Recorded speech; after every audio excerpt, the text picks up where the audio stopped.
네,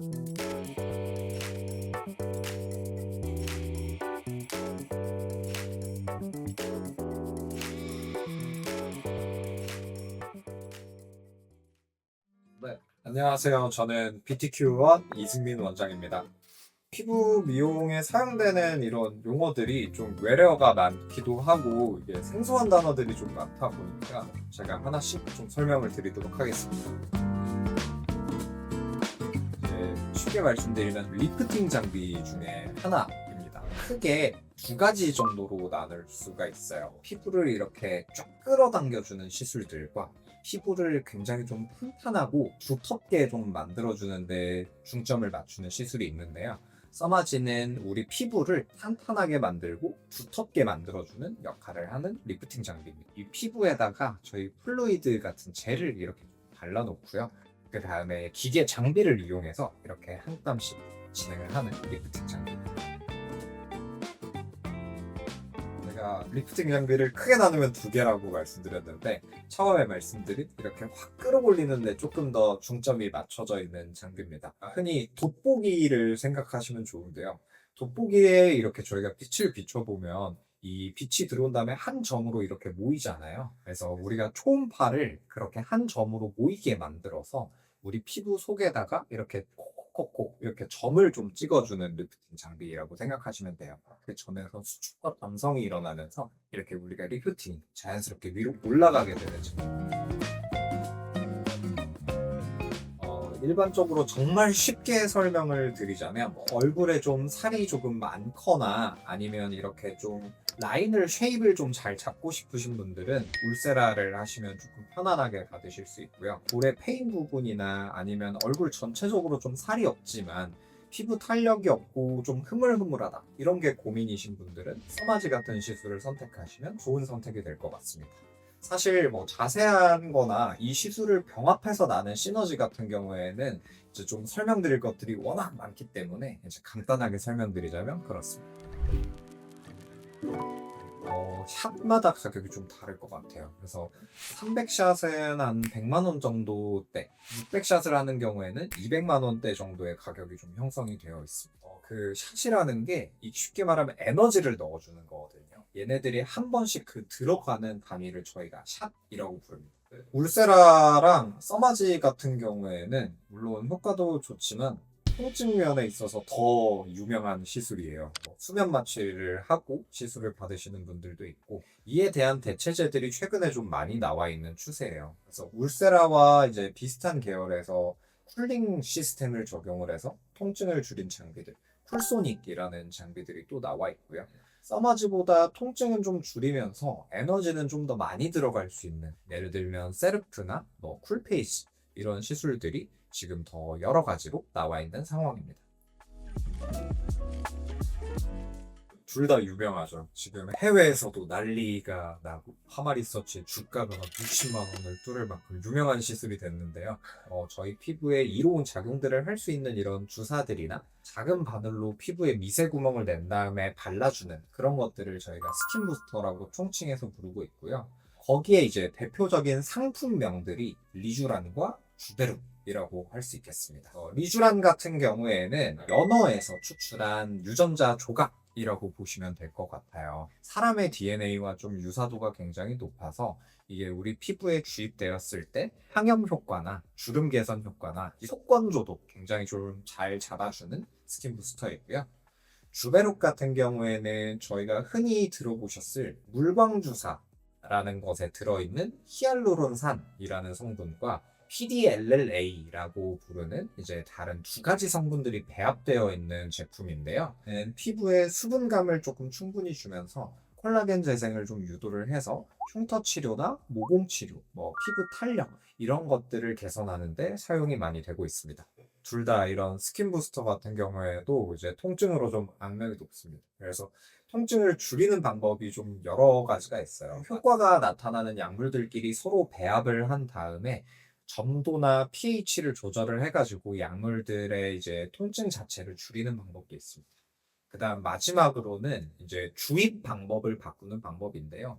일반적으로 손주사로 진행하는 것 이외에도 인젝터를 사용을 해서 피부에 주입을 하는 방법, 그다음에 캐뉼라를 사용을 해서 굉장히 통증을 좀 줄여서 시술을 하는 방법들도 있을 것 같습니다. 쉽게 말씀드리면 상품명이에요.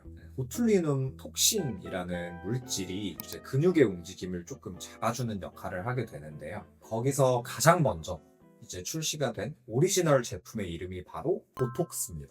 그래서 그게 고유명사처럼 우리가 다 보톡스라고 부르고 있는 것들이고요. 실질적으로 이제 각 상품마다 다른 이름들을 가지고 있습니다.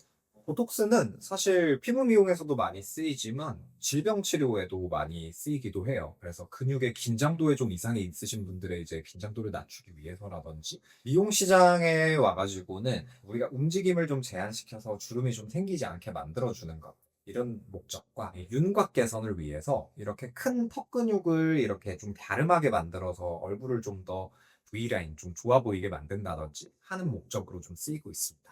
보톡스를 처음 맞으시는 분들은 상대적으로 좀 불편함이 있기 때문에 좀 경미하게 맞으시는 경우가 많아서 효과가 조금 빨리 떨어진다고 느끼시는 경우도 있지만 주기적으로 맞으시는 분들은 대부분 3개월에서 6개월 정도 이상의 간격을 두시고 맞고 있고요. 너무 짧은 간격으로 맞는 것도 사실 좋지 않아요. 그래서 저희가 최소 간격으로 3개월 정도를 안내를 드리고 있습니다.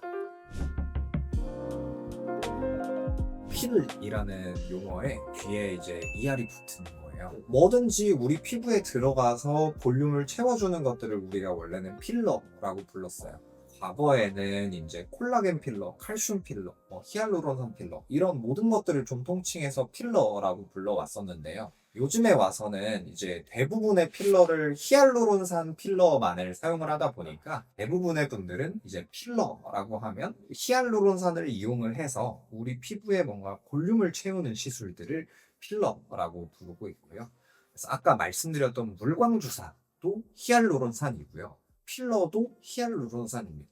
그러면 이게 어떻게 다르냐? 히알루론산을 굉장히 우리 피부에 흡수되기 좋고 분해되기 좋게 만들어 놓은 것이 물광주사라고 생각을 해주시면 될 것 같고요. 히알루론산과 히알루론산 사이를 이렇게 뭔가로 좀 연결을 시켜서 좀 복잡하고 크게 만들어서 이들이 좀 잘 분해되지 않고 오래 유지될 수 있게 만들어 놓은 것들이 필러라고 생각해 주시면 될 것 같습니다. 제품마다 유지 기한이 조금 다른 거는 사실이에요. 이게 꼭 국산이다, 수입산이다 라고 비교를 했을 때 수입산이 무조건 오래가고 국산이 무조건 짧게 사라지느냐 라고 하면은 그거는 아닙니다. 이 같은 종류의 필러라고 하더라도요, 라인업이 여러 개가 있습니다. 뭐 예를 들자면 리주비엘 같은 필러는 W, V, C 이렇게 세 가지 단단한 정도의 필러가 있는데요. 단단한 필러일수록 유지 기간이 굉장히 오래 가고 말랑말랑한 제형의 필러일수록 조금 유지력이 떨어지는 부분이 있어요. 이런 부분에 대해서 차이가 있을 수 있고 처음으로 맞는 필러가 조금 더 빨리 빠지는 경향이 있습니다. 저는 이거에 대해서는 명확하게 말씀드릴 수 있을 것 같아요. 보톡스나 필러를 맞다가 안 맞으신 분들이 주로 하시는 이야기거든요. 그러니까 늙지 않게 버티고 있었던 것들을 이제 다시 보톡스나 필러를 하지 않음으로 인해서 다시 겪게 되는 거죠. 그런데 이 몇 년 동안 정체돼 있었던 노화의 과정을 한 번에 이렇게 겪는다고 생각을 하시는 경우도 있고, 내 얼굴이 좋아지면 좋아진 상태의 얼굴이 내 얼굴이지 그 전의 얼굴은 더 이상 내 얼굴이 아니거든요.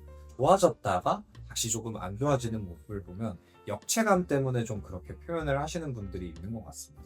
그런데 실제로 필러 같은 경우에는 주입이 됐을 때 흘러내리기보다는 들어간 다음에 콜라겐 생성을 유도하는 작용을 하게 돼요. 그래서 오히려 피부가 더 탄탄해지고 두꺼워지는 역할에 도움이 되지 피부가 흘러내리거나 하는 것들에 대한 걱정은 하지 않으셔도 될 것 같습니다.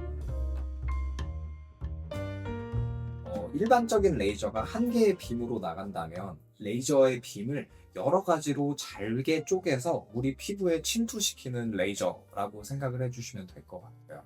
두 종류로 좀 나눌 수 있을 것 같아요. 우리 피부를 직접적으로 조금 벗겨내는 박피성 프락셀과 우리 피부를 벗겨내지 않는 비박피성 프락셀로 조금 정리를 할 수 있을 것 같은데요. 이 박피성 프락셀이 여러분들이 흔히 알고 계시는 과거에 말을 많이 했던 CO2 프락셀에 해당하는 제품들입니다. CO2 프락셀을 하시고 나면 피부가 굉장히 붉어지고 딱지가 않고 한 일주일이나 2주일 정도 그 딱지가 붙어 있으면서 떨어진 다음에 우리 피부를 어떻게 보면 한결 살짝 좀 벗겨내는 흉터 치료나 모공 치료에 많이 쓰였던 방법이고요.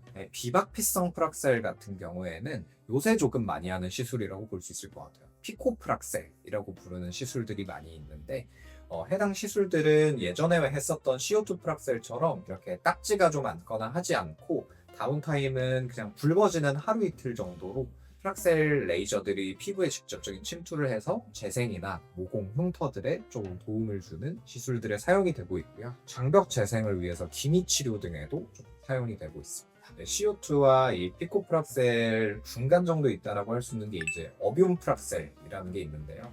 엄밀히 따지면은 박피성 프락셀 중에 하나이지만 굉장히 좀 경미하게 벗겨내는 프락셀이라고 생각을 해주시면 될 것 같아요. 이거는 정말 가격이 천차만별이라고 할 수 있을 것 같아요. 왜냐면 프락셀을 하는 기계 중에 굉장히 저렴한 기계들은 뭐 한 1,000만 원, 2천만 원 선부터 시작을 해서요. 어떤 기계들은 2억을 넘어가는 그런 장비들까지 있습니다. 그래서 그 장비들에 따라서 이 가격은 조금 천차만별일 수밖에 없을 것 같고요. 뭐 저렴한 경우에는 한 4, 5만 원? 뭐 이 정도 선부터 시작해서 한 2, 30만 원 정도의 가격 이상을 좀 호가하는 그런 장비들도 있습니다. 슈링크, 인모드, 튠페이스 뭐 이런 시술들이 굉장히 좀 대중성 있게 들어보셨을 법한 슈링크 같은 경우에는 아까 말씀드렸던 울세라를 카피한 어떤 국산 장비라고 생각을 해주시면 될 것 같아요. 인모드나 튠페이스 같은 경우에는 둘 다 고주파를 이용을 해서 약간 피부를 이렇게 빨아당긴 다음에 고주파를 이용을 해서 피부에 열감을 좀 충분히 준 다음에 피부의 탄력이나 뭐 아니면 리프팅을 좀 도모할 수 있는 그런 시술들입니다. 리프팅 같은 경우에도 이제 수많은 리프팅이 이렇게 있지만 저는 두 가지가 딱 중요한 것 같아요. 내가 어느 정도의 통증을 참을 수 있는지, 내가 어느 정도의 예산을 좀 가지고 리프팅을 진행을 할 건지, 이 두 가지가 좀 가장 중요하다라고 생각이 드는데요. 제가 이렇게 열심히 설명을 드려도 선택을 하기가 쉽지가 않으실 거라고 생각이 듭니다. 물론 개개인의 상황도 다르고 피부도 다르고 나이도 다르고 뭐 여러 가지 요건들이 있기 때문에 가장 좋은 건 직접 내원을 하셔서 직접 상담도 받아보시고 피부 장비도 측정을 해보시고 본인한테 알맞는 이제 장비나 제품을 선택을 하시면 더 좋을 것 같습니다. 피부과라는 이제 비싸다라는 이렇게 좀 인식들이 있잖아요. 과거에는 아무래도 보톡스나 필러가 대중화가 되기가 전이었고 피부과들의 숫자 자체도 좀 굉장히 적었기 때문에 가격이 비쌌던 게 사실이거든요. 요새는 정말 많은 피부과가 생겼고 합리적인 가격으로 저희가 시술을 받을 수 있는 공간들이 많이 생겼기 때문에 뭐 크게 걱정하지 않으시고 찾아오셔도 적정한 선에서 본인에게 잘 맞는 시술을 찾아가실 수 있을 것 같습니다. 오늘 이렇게 여러 가지 제품들에 대해서 좀 설명을 드렸습니다. 그래서 아래 댓글로 평상시에 가지고 계셨던 그런 피부 고민이나 궁금하셨던 제품, 시술 등이 있다면 편하게 남겨주시면 저희가 다음 영상에서 그런 것들에 대해서 다시 한번 다루는 영상으로 찾아뵙도록 하겠습니다. 감사합니다.